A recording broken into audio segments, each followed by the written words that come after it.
What's up, guys and gals? It's time for the penultimate episode review for Season 3 of Ragnarok, also known as Shumatsu no Valkyrie. And let me tell you right now, Know Thyself is definitely an episode where I 100% get the Apollo vibe. It's expected. And as I've already said, the character that finds beauty in all things, the fighter that loves beauty and is beautiful themselves and stuff like that, that trope has been done many times. And even though the Apollo backstory, which is the middle core of this episode, is very moving, it's very well handled, it's paced well, but it's just, once again, the same story we've seen 1,000 times. Does that mean it's bad? No. But it just doesn't add anything relatively new. The beautiful character trope, who loves beautiful things but thinks that somebody fighting hard and courageously and going against the odds is truly beautiful, has been an established character trope in anime and manga for decades. And we see that in almost every long-running shonen. So, I'm not impressed by this, but I don't dislike it. And thankfully it's very well paced, where it only takes out the middle part of the episode.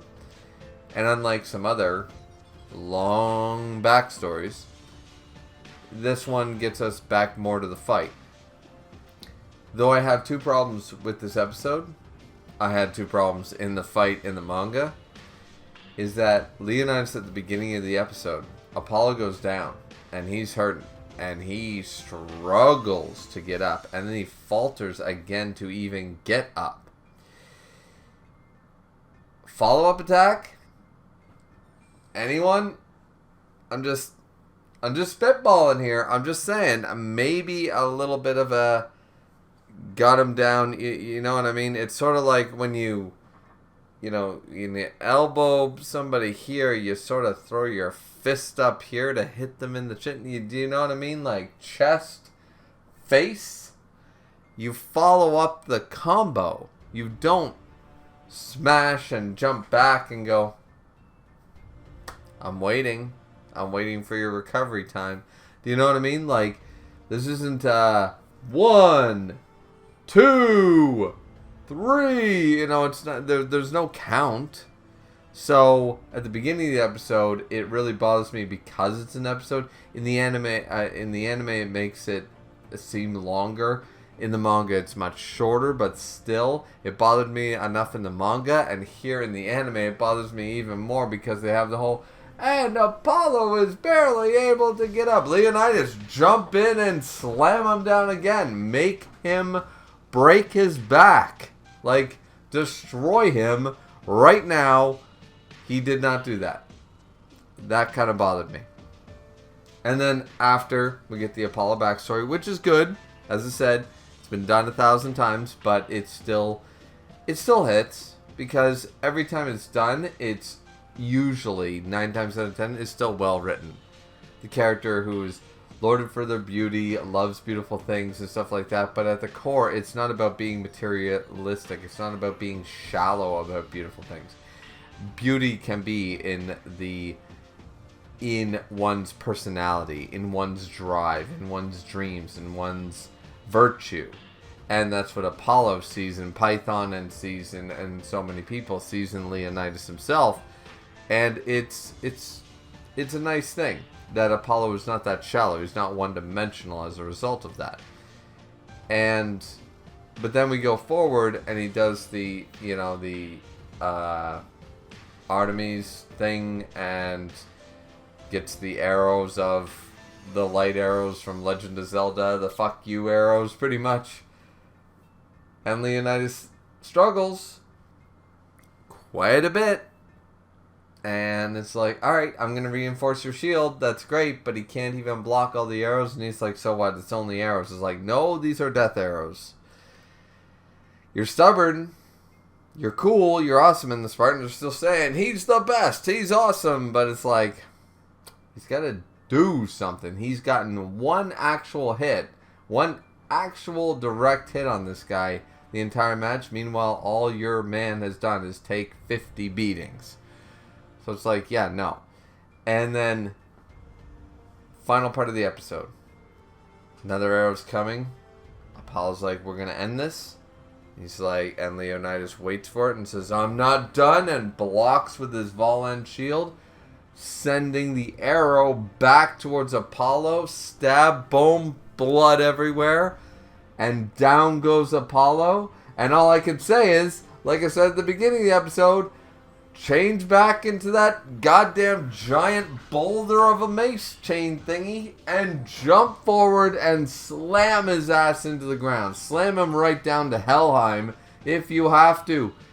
The non-follow-up of attacks, not once, but twice here, is going to bother me in the next episode, I swear. It's going to bother the fuck out of me because I know they're going to recap this at the beginning of the next episode.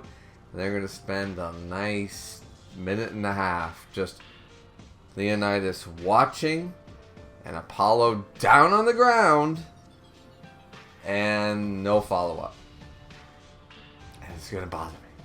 It's going to bother me. But either way, as far as the episode goes, it was fine.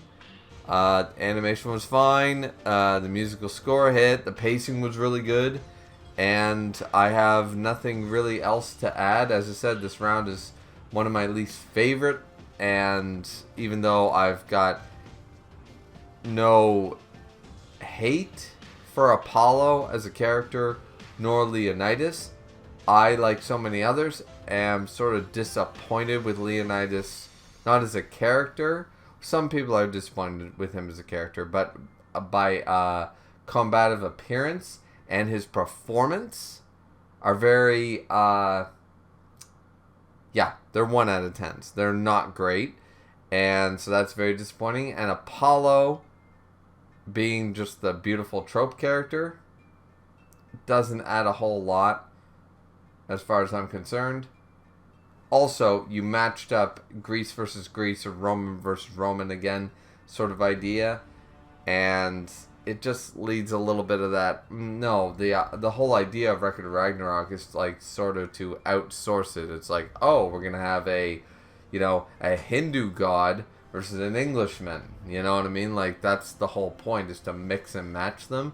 And the fact that we have this, this grudge match, which Apollo's not even aware of, and Leonidas's grudge is lukewarm at best, because they didn't just honor Apollo, they honored so many other gods. There's 12 Olympian gods. They honored every single one of them, and Zeus was the main god. If anything, Leonidas should have wanted to fight Zeus, of all people. In Record of Ragnarok, they spin it as though Apollo was the sole god that everybody actually prayed to in Sparta, and I'm just, So, all in all, the episode is fine, but the round and the writing around it itself, well, I don't know anybody who puts round 9 as their favorite round. That's all I can say. But, yep, that was episode 14. Like, comment, subscribe, and we are going to straight into watching the final episode, and hopefully get to that review as well here shortly, so that we can finally finish out Season 3 of Record of Ragnarok. I wanted this done by March 1st, and now we might have this done by March 31st, so we're going to have to wait and see. But yeah, I'm going to hopefully have enough time to not only watch the last episode of the season, but also be able to make the review right here, right now. So, as I already said, plug, like, comment, subscribe. We'll see you guys back here for the final episode, Record of Ragnarok Season 3. Sayonara, everybody.